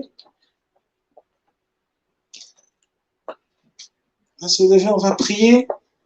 Et avant, on va prendre ces points de prière avant de prendre la Sainte Seine. On va prendre ces points de prière avant de prendre la Sainte Seine. On va dire déjà merci à Dieu pour sa parole, mais surtout on va dire que maintenant, je veux que tous les portails démoniaques ouverts contre moi maintenant soient fermés et soient remplacés par des portails divins. Je vais citer les exemples. Parmi les exemples que j'ai donnés, je vais en citer d'autres. La terre tout entière est un portail démoniaque, c'est vrai. Mais il peut y avoir dans ces portails, il peut y avoir des choses, des endroits spécifiques où le portail est peut-être plus manifeste. Des endroits qui te font faillir, où tu sais que là, tu n'es pas en train de faire quelque chose qui plaît à Dieu. Tu vas crier maintenant et tu vas dire je suis contre ces portails, je m'oppose à la formation de ces portails et j'ouvre maintenant un portail divin dans le nom de Jésus-Christ. Prie avec moi, prie avec moi, prie avec moi. Père, dans le nom de Jésus-Christ. Alors, toi qui as envoyé ta parole pour me diriger, pour me redimensionner, pour me guider, pour m'instruire, pour m'élever encore aujourd'hui. Seigneur, je déclare et je décrète que les portails sataniques maintenant sont éradiqués de ma vie. Les portails diaboliques sont éradiqués de ma vie. Les portails démoniaques maintenant sont éradiqués de ma vie. Les portails démoniaques sont éradiqués de ma vie. Les portails de confusion sont éradiqués de ma vie. Là, il y avait la chaîne de la confusion. Il y avait la chaîne de la honte. Il y avait la chaîne du manque de succès. Je déclare et je décrète que les portails sataniques sont éradiqués de ma vie. Ils sont détruits de ma vie. Au nom de Jésus-Christ. Tout portail satanique, tout portail diabolique, là où je m'étais laissé aller, là où j'avais introduit du laisser-aller, là où j'avais introduit de la confiance en moi-même, mais qui s'opposait à la confiance, qui s'opposait à la direction de Dieu. Je déclare et je décrète, ces portails diaboliques sont arrêtés, ils sont détruits au nom de Jésus-Christ. Ces portails diaboliques sont détruits au nom de Jésus-Christ. Là où j'avais du manque de confiance dans mon avenir, là où j'avais perdu espoir, ces portails diaboliques sont arrêtés au nom de Jésus-Christ. Là où j'avais été rendu inactif, ces portails diaboliques sont arrêtés au nom de Jésus-Christ. Ces portails diaboliques, je les ferme au nom de Jésus-Christ et je déclare et je décrète. Là où on avait institué, on avait dit portail de vol, de la même manière dont le diable est un voleur, portail de vol. Aujourd'hui, je les ferme. Je les ferme au nom de Jésus-Christ. Je les ferme au nom de Jésus-Christ. Je déclare, je décrète que tous ces portails maintenant sont fermés et sont remplacés par des portails divins. Ils sont remplacés par des portails divins. Ils sont remplacés par des portails divins. Ils sont remplacés par des portails divins. Ils sont remplacés par des portails divins. Au nom de Jésus-Christ. Je remplace les portails sataniques. Ce qui m'a siégé, ce qui avait assiégé mes pensées, ce qui avait assiégé mes habitudes, ce qui avait assiégé ma réflexion, ce qui avait assiégé mon couronnement de ma vie. Aujourd'hui, ces portails maintenant sont maintenant assiégés par les anges de Dieu. Ils sont assiégés au son de ma voix par la puissance de Dieu. Les portails sataniques sont assiégés au son de ma voix par la puissance de Dieu pour être remplacés maintenant par des portails divins. Ils sont remplacés maintenant par des portails divins. Ils sont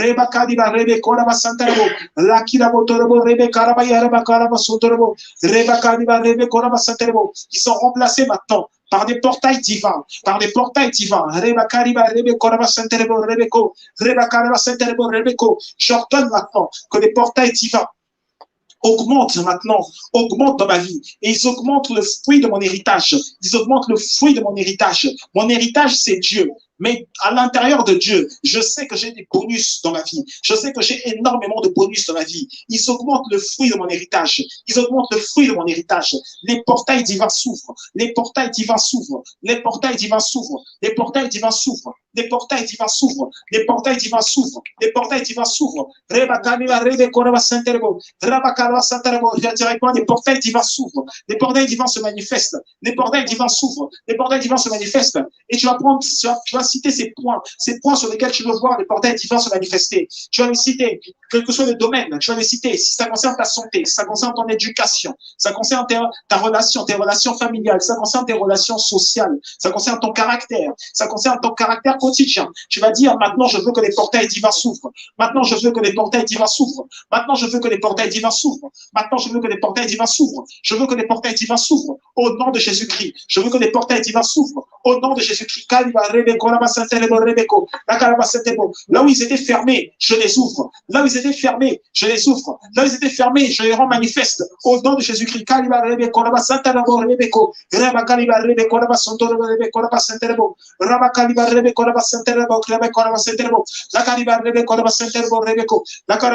y en a un, c'est une question de dette.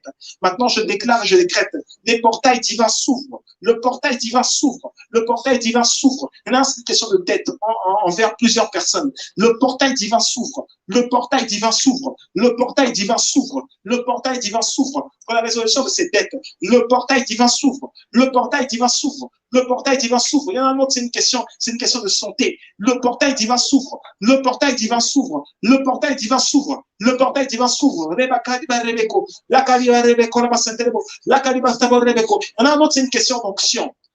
C'est une question de manifestation de la puissance de Dieu. Maintenant, le portail divin s'ouvre. Maintenant, le portail divin s'ouvre. Maintenant, le portail divin s'ouvre. Le portail divin s'ouvre. Au nom de Jésus-Christ. Maintenant, il y en a un autre, c'est une manifestation de la vie divine. La vie Zoé. Tu déclares et tu décrètes. Le portail divin s'ouvre. Le portail divin s'ouvre. Dans la vie Zoé, il y a plusieurs caractéristiques. Mais il y a l'intelligence. Il y a l'intelligence dans ces caractéristiques. C'est-à-dire que les esprits qui s'attaquaient à ton intelligence aujourd'hui, maintenant, nous les délogeons au nom de Jésus-Christ. Nous les délogeons au nom de Jésus-Christ. Ceux qui voulaient te retarder intellectuellement, retarder dans ton influence et dans ton élévation, dans ton élévation scolaire, dans ton élévation professionnelle. Nous déclarons et décrétons maintenant les esprits qui entraînaient le manque de professionnalisation, les esprits qui entraînaient le manque de diplôme. Aujourd'hui, nous déclarons et nous décrétons. C'est passé par plusieurs cycles, mais maintenant nous chassons ces esprits. Nous chassons ces esprits. Ceux qui s'attaquaient à ton intellect, nous chassons ces esprits et nous déclarons le portail divin s'ouvre. Pour mes études, le portail divin s'ouvre. Pour mes études, pour ma scolarité, le portail divin s'ouvre. Pour qui je suis, pour mon caractère, le portail divin s'ouvre. Le portail divin s'ouvre. Le portail divin s'ouvre. Le portail divin s'ouvre. Le portail divin s'ouvre. Le portail divin s'ouvre. Le portail divin s'ouvre. Le portail divin s'ouvre. Le portail divin s'ouvre. Le portail divin s'ouvre. Le portail divin s'ouvre. Le portail divin s'ouvre. Le portail divin s'ouvre. Le portail divin s'ouvre. Le portail divin s'ouvre. Au nom de Jésus-Christ. Nous allons maintenant prendre ce temps de prière. Nous allons dire, Seigneur, envoie ta pluie. Tu as envoyé la pluie à plusieurs reprises dans la Bible. Souvent, on parle même de la pluie de l'arrière-saison. Mais la pluie, physiquement parlant du moins, lorsqu'elle arrose la terre, elle permet justement à la verdure de pousser, elle permet à la terre, aux plantes de se reposer. Elle permet à l'atmosphère d'être dégagée. C'est-à-dire que là où c'était sec, aride, l'atmosphère se dégage. L'atmosphère se dégage. On a une terre arrosée. On a un endroit où il fait plus doux à vivre. Il fait plus bon maintenant. Les produits de la terre maintenant deviennent meilleurs. Nous allons dire à Dieu maintenant, envoie ta pluie sur toute sécheresse qu'il y avait dans ma vie. Ça fait longtemps que je n'ai pas entendu de bonnes nouvelles. Ça fait extrêmement longtemps. dans ce domaine, dans ma famille, pour cet enfant, ça fait tellement longtemps, je n'ai pas entendu de bonnes nouvelles. Pour cette personne, ça fait tellement longtemps, je n'ai pas entendu de bonnes nouvelles. C'est toujours des choses compliquées, c'est toujours pris entre plusieurs histoires, elle est toujours pris entre plusieurs personnes. Seigneur, on voit ta pluie, on voit ta pluie. Dans ta pluie, il y a le salut, dans ta pluie, il y a le changement. On voit ta pluie, que ta pluie arrose, que ta pluie révoque les méfaits du diable, que ta pluie révoque là où les mauvaises paroles avaient été prononcées, que ta pluie révoque là où les portails spirituels, les portails démoniaques avaient été ouverts, que ta pluie les révoque et que ta pluie les remplace par des portails divins. Dans le nom de Jésus-Christ, nous prions, nous prions, nous prions, nous prions, nous prions, nous prions ensemble. Seigneur, envoie ta pluie, envoie ta pluie, envoie la manifestation de ta pluie, envoie la manifestation de ta pluie, envoie la manifestation de ta pluie, que tes portails divins s'ouvrent, grâce à cette pluie maintenant, qui doit arroser notre vie, grâce à cette pluie maintenant, qui doit changer la destinée de tout le monde, grâce à cette pluie maintenant, qui doit changer le résultat de la vie de tout le monde. Envoie cette pluie maintenant, que tes portails divins s'ouvrent, que tes portails divins s'ouvrent, grâce à cette pluie, que tes portails divins s'ouvrent, qu'il y ait un changement dans cette circonstance, qu'il y ait un changement dans cette situation. Ça a longtemps exagéré, ça a longtemps, ça ne s'est jamais guéri. Même là, pour ce sujet, pour cette maladie, où ils avaient dit incurable, et ça ne s'est jamais guéri. Déclare et décrète maintenant que les portails divins de mon Dieu s'ouvrent, que les portails divins de mon Dieu s'ouvrent, que les portails divins de mon Dieu s'ouvrent, et qu'il y ait maintenant un nouveau symbole, que la pluie introduise maintenant un nouveau symbole, que les portails divins s'ouvrent, et que la pluie introduise un nouveau symbole, au nom de Jésus-Christ, que les portails divins s'ouvrent, que les portails divins s'ouvrent, que les portails divins s'ouvrent. Rebaka, Rabaka. Que les portails divins s'ouvrent, que les portails divins s'ouvrent, que les portails divins s'ouvrent pour cette situation qui, je le sais, toucher ma vie parce à cause de liens d'hérédité. Maintenant que les portails divins s'ouvrent, que les portails divins s'ouvrent, que les portails divins s'ouvrent, que les portails divins s'ouvrent. Que les portails divins s'ouvrent, que les portails divins s'ouvrent. Dernier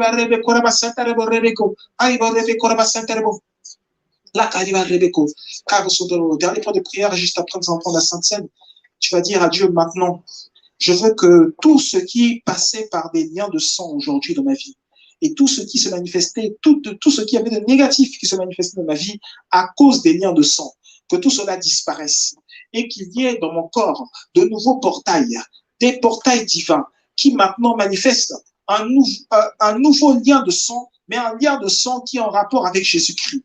Il n'est pas en rapport avec la possession humaine. Il n'est pas en rapport avec l'endroit d'où je viens, le lieu où j'ai été accouché, le lieu où j'ai été mis au monde. Mais qu'il y ait un nouveau portail divin, un portail d'accélération divine, un portail d'accélération divine qui touche à mon sang et qui vient du sang de Jésus-Christ. Dans le nom puissant de Jésus-Christ, nous prions, nous prions, nous prions, nous prions, nous prions, nous prions. Seigneur, je déclare et je décrète maintenant. Là où je me sentais flegmatique, là où je me sentais faible, parce que cela était venu d'un lien de famille, cela était venu d'un lien avec mes parents, cela était venu d'un lien avec mes arrière-grands-parents, d'un lien avec mes ancêtres. Je déclare et je décrète maintenant ces mauvaises habitudes, ces mauvaises conclusions. Je déclare et je décrète maintenant qu'elles sont annulées. Elles sont annulées à l'intérieur de mon corps. Elles sont annulées à l'intérieur de ma vie. Aujourd'hui, là où mon sang circulait difficilement, là où mon sang ne représentait pas le sang du Christ, je déclare et je décrète maintenant que mon sang reçoit maintenant la joie, reçoit la ferveur du Christ, reçoit la primauté du Christ, reçoit la bienveillance du Christ, et mon sang maintenant alimenté par de nouvelles opportunités, de nouvelles ressources, de nouvelles manières d'être, de nouvelles manières de faire. Je déclare et je décrète maintenant la manifestation d'un nouveau portail de vie, un nouveau portail de vie, le portail divin, un portail divin qui est allumé dans mon corps, qui est allumé dans mon corps, qui est allumé dans mon corps, qui fait vivre mon corps, un portail divin maintenant qui fait vivre mon corps, qui fait vivre mon corps, qui fait vivre mon corps, là où je ne vivais pas, là où je me retenais, là le portail divin maintenant fait vivre mon corps, il fait vivre mon corps exactement comme mon corps est censé vivre, mon corps était censé vivre comme Dieu voulait qu'il vive. Maintenant, un portail divin est allumé, un portail divin allumé, là où il y avait des difficultés, parce que les démons aimaient baigner dans ce sang. Parce que les démons voulaient trouver un moyen de baigner dans ce sang. Les démons voulaient trouver un moyen d'être infiltrés dans ce sang. Je déclare et je décrète maintenant, les portails divins, le portail divin qui est allumé aujourd'hui, me sépare de toute liste démoniaque, me sépare de toute liste démoniaque.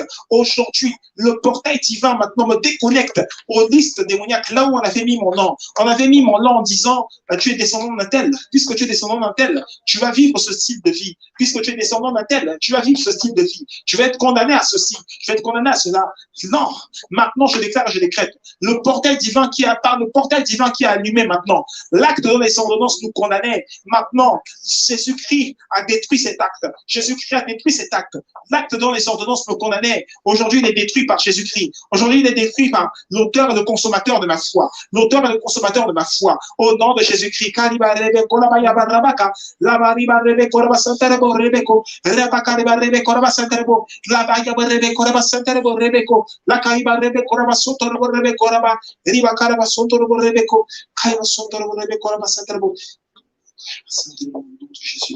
Nous allons prendre ensemble la Sainte Seine.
Conduis-moi et je suivrai. Conduis-moi et j'irai. Tu m'appelles, je te répondrai. Conduis-moi et j'irai.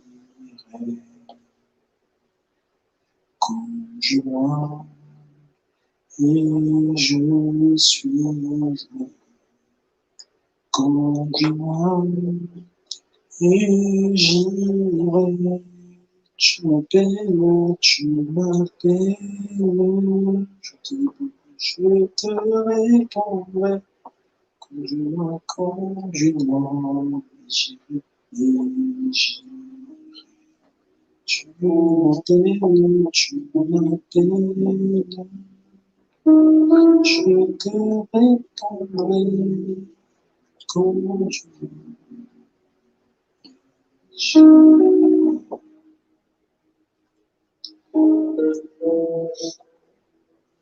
Dans le nom de Jésus-Christ, il y a une transformation maintenant qui s'effectue dans le corps, il y a une transformation maintenant qui s'effectue au niveau de la nuque, il y a une transformation qui s'effectue maintenant au niveau du dos, il y a une transformation qui s'effectue maintenant au niveau des bras, au niveau des coudes, il y a une transformation qui s'effectue maintenant au niveau de cette partie-là droite du corps, cette partie droite du corps, comme entre le ventre, mais en tout cas, c'est la partie droite du corps. Il y a une transformation qui s'effectue maintenant. Une transformation qui s'effectue maintenant. Le Saint-Esprit de Dieu saisit les mains, saisit les mains. Les mains, c'était un peu difficile, les mains, on pouvait sentir un peu de tremblement. Le Saint-Esprit de Dieu saisit les mains. Le Saint-Esprit de Dieu saisit les mains maintenant pour la guérison. Le Saint-Esprit de Dieu saisit les mains aussi, le cœur aussi pour la consolation. Le cœur aussi pour la consolation. Mon cœur aussi pour la consolation, ce ne seront pas des larmes que tu verseras. Pour cette période de l'année, ce ne seront pas des larmes qui seront versées. Non.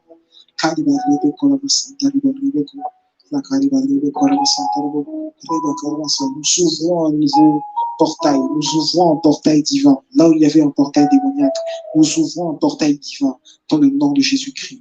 Dans le nom de Jésus-Christ. Ce pain maintenant que nous tenons dans les mains est devenu le corps du Christ. Il est devenu le corps du Christ, le temple du Christ, le temple du Saint-Esprit. Là où notre foi est assise, là où notre cœur est assis. Et alors que nous prenons ce pain, ce corps devient notre corps. L'état de santé du corps du Christ devient notre état de santé. Dans le nom puissant de Jésus-Christ, nous sommes touchés au niveau des yeux, nous sommes touchés au niveau de tous les organes de notre corps. Cela est devenu réel dans le nom de Jésus-Christ. Prenons ensemble le corps du Christ.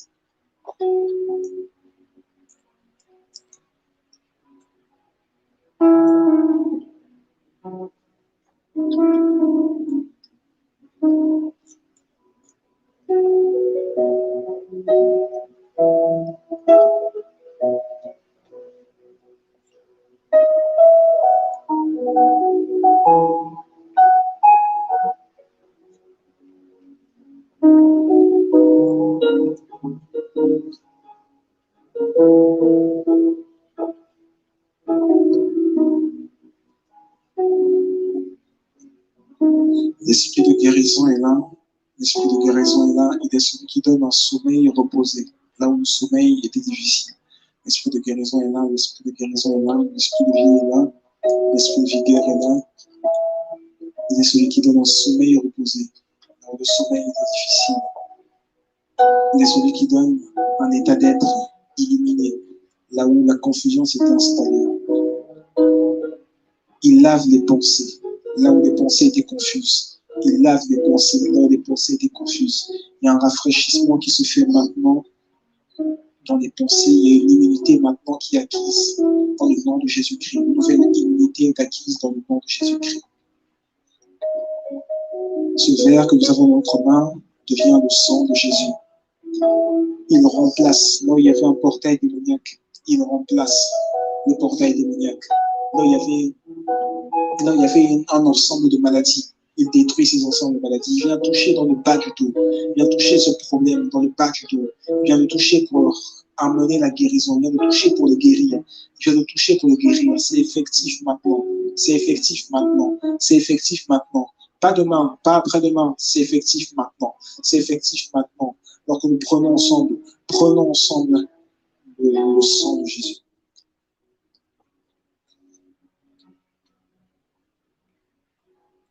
Dans le nom de Jésus-Christ, déclarons et décrétons maintenant, la fièvre disparaît. Nous déclarons et nous décrétons maintenant, les douleurs disparaissent. Nous déclarons et nous décrétons maintenant, là où il y avait la timidité disparaît. Nous déclarons et décrétons maintenant, le manque de foi est volatilisé. Nous déclarons et nous décrétons maintenant, les sentiments de rancune, de colère, de honte, ils sont balayés dans le nom de Jésus-Christ. Nous déclarons et nous décrétons maintenant la paix de Dieu qui surpasse toute intelligence. La paix de Dieu maintenant anime ton corps, anime votre cœur, anime votre vie. La paix de Dieu maintenant qui surpasse toute intelligence anime votre corps, anime votre cœur, anime votre vie au nom de Jésus-Christ. La paix de Dieu, le miracle de Dieu qui surpasse toute compréhension humaine maintenant est votre partage dans le nom de Jésus-Christ.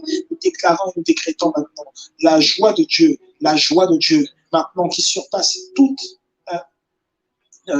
philosophie humaine est votre partage dans le nom de Jésus-Christ. Nous déclarons et nous décrétons maintenant, par introduction dans un nouveau paradigme, maintenant aujourd'hui, chacun d'entre vous, vous devenez justice de Dieu par la manifestation du sang de Jésus-Christ qui est en train de passer maintenant dans les corps, qui est en train de se mouvoir maintenant dans les cœurs. Cela est rendu réel au nom de Jésus-Christ. Cela est rendu réel au nom de Jésus-Christ. Cela est rendu réel au nom de Jésus-Christ. Plus de grâce dans ce travail, plus de grâce dans ce travail, plus de grâce dans ce travail, plus de grâce dans ce travail, plus de grâce dans ce travail, plus de grâce dans ce travail, plus de grâce dans ce travail. La décision politique qui était attendue, elle est maintenant signifiée, elle est maintenant claire. La décision politique qui était attendue maintenant, elle est maintenant claire, elle est clarifiée, elle est en ta faveur. Au nom de Jésus-Christ.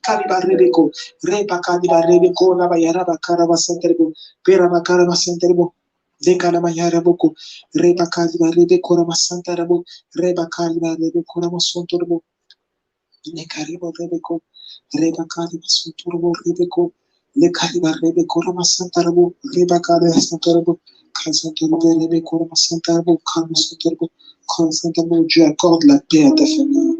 Dieu accorde le calme à ta famille. Dieu accorde la paix à ta famille. Dieu accorde la paix à ta famille. Dieu accorde la paix à ta famille. Au nom de Jésus-Christ. Tu accordes la paix à ta famille au nom de Jésus-Christ. Tu accordes, je vois même de nouveaux biens maintenant qui sont en train d'être délivrés. Je vois de nouveaux biens physiques qui sont en train d'être délivrés. Pour ceux qui recherchent un logement, recevez ce logement au nom de Jésus. Je vois un nouveau bien, c'est entre une voiture de fonction, mais ce n'est pas quelque chose qui est utilisé, qui est garé à la maison du moins. Il y a un nouveau bien, quelque chose qui est comme une nouvelle marque de considération pour ce poste. Une nouvelle marque de considération pour ce poste. Soyez rendus réels au nom de Jésus. Soyez rendus réels au nom de Jésus. Je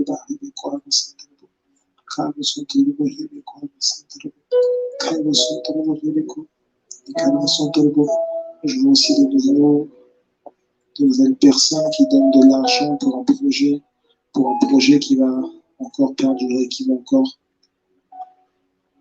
C'est-à-dire qu'il y a une décision, une deadline donnée pour un projet à l'initial, mais il y a de nouvelles personnes qui investissent encore de l'argent pour que ce projet soit effectué encore plus longtemps. C'est-à-dire que la mission va durer plus longtemps.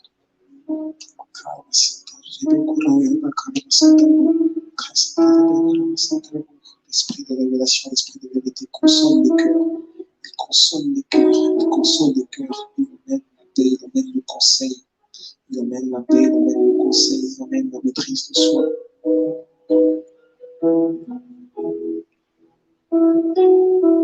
Père, que ta joie me remplisse. Père, que ton amour me remplisse. Que ta vérité me remplisse. Que ta lumière me remplisse. Que ta paix me remplisse. Alors que nous sommes en toi et nous sommes à toi.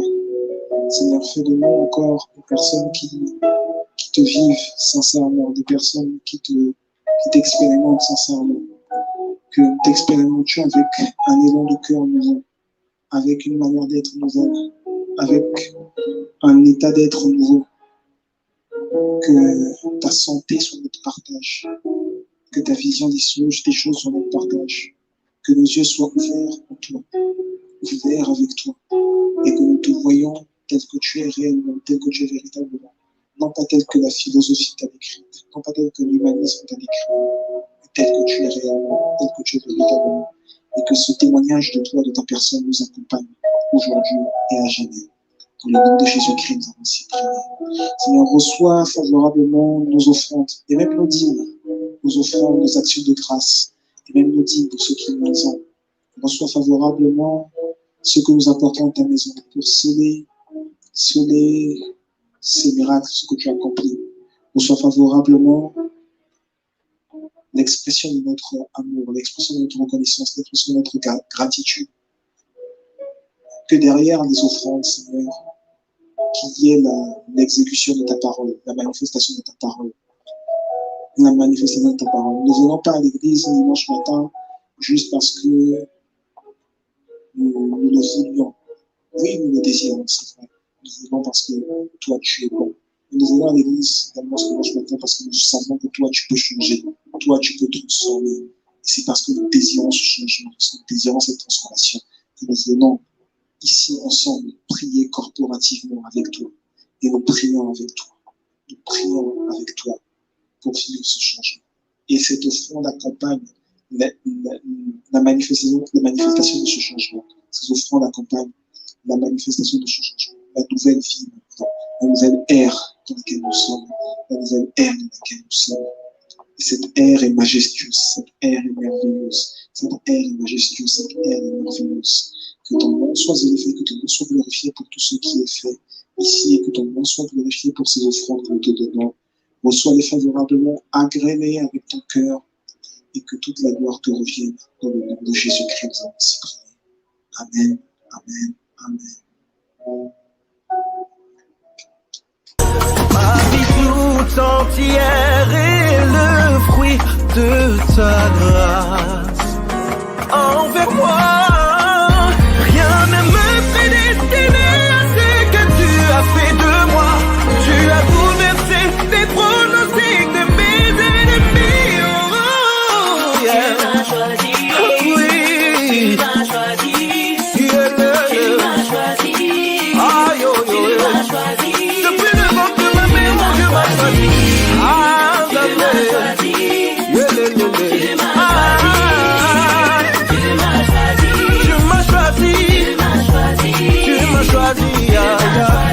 tu n'as pas consulté les hommes pour le faire, mon Dieu m'a choisi. Mon statut a changé. Mon statut a changé. Oh, oui, l'Éternel m'a choisi. Le débat m'a vomi. À la table du roi, je suis assis. J'avais la paix, si oh merci. L'Éternel m'a choisi. Le débat m'a vomi. À la table du roi, je suis assis.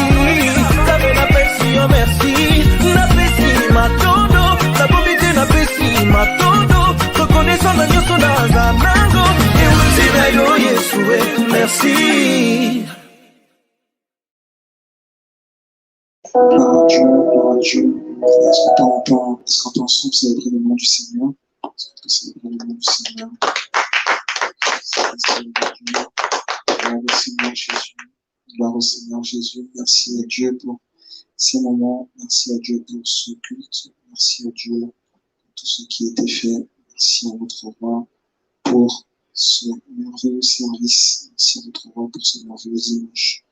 Bénissons le nom du Seigneur pour tout ce qui s'est produit aujourd'hui. Comme je l'ai dit, aujourd'hui, c'est une nouvelle ère. Et donc, premier dimanche, non diffusion en direct. Voilà, sur les réseaux. Toujours le moyen pour ceux qui ne sont pas en Île-de-France et ceux qui ne sont pas en France. Simplement, il y a toujours un autre moyen. Mais comme on l'avait dit, l'église PEM est installée à Paris. Elle est installée à Paris. Et le dimanche, c'est le jour où nous venons célébrer Dieu. Et c'est le jour où nous venons justement obtenir notre miracle. Premier jour de cette nouvelle ère. Et c'est une merveilleuse ère. Parce que justement, moi hier, j'ai fait la connaissance d'un autre ange de Dieu avec qui on va travailler, que vous allez nous aussi apprendre à connaître dans cette nouvelle ère. Je gloire au Seigneur pour ce qui s'est passé aujourd'hui. C'est ce qui s'est produit jusqu'aujourd'hui. On a eu les informations de la semaine. Je vais les rappeler. Thème de la semaine, verset de la semaine, le lieu de prière, on est habitué. Mercredi, finance, programme de l'église. Mercredi, finance, désormais, tous les mercredis, il y a culte de 21h à 21h30. Mercredi, finance, programme de l'église. Et vendredi, formation sur les fondamentaux de la vie chrétienne, tous les vendredis, évidemment. Dimanche matin, à l'église. Le soir, zone prophétique. Le soir, zone prophétique. Et les zones prophétiques, c'est uniquement aussi pour les personnes d'ailleurs qui sont à distance. Parce que pour les personnes qui sont en Île-de-France, eh bien, il y a le dimanche à l'église, simplement. Donc, voilà ce qu'il en est pour la semaine. Et on va se lever ensemble. On va se lever ensemble. Donc, je vais appeler notre sœur Christy qui va venir prier avec nous.